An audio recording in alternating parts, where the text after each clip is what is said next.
નિફ્ટીની weekly એક્સપાયરીના દિવસે ભારતીય બજારો માટે સંકેત સારા. આશરે 2 મહિનાના નીચલા સ્તર પર FISની શોર્ટ પોઝિશન.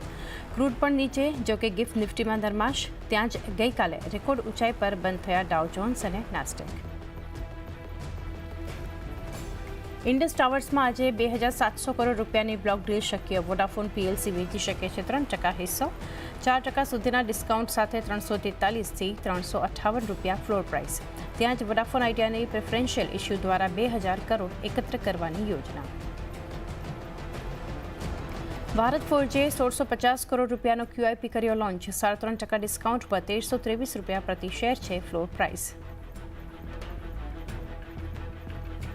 IGLના શેર પર આજે ફોકસ. કંપની 10 ડિસેમ્બરે બોનસ શેર ઇસ્યુ કરવા પર કરશે વિચાર. અને આજે ત્રીજી વાર મહારાષ્ટ્રના મુખ્યમંત્રી પદના શપથ લેશે દેવેન્દ્ર ફડણવીસ. અજીત પવાર પણ ડેપ્યુટી CM પદના લેશે શપથ. આઝાદ મેદાનમાં નવી સરકારના શપથ ગ્રહણ સમારોહમાં PM મોદી સાથે ઘણા રાજ્યોના મુખ્યમંત્રી પણ રહેશે હાજર.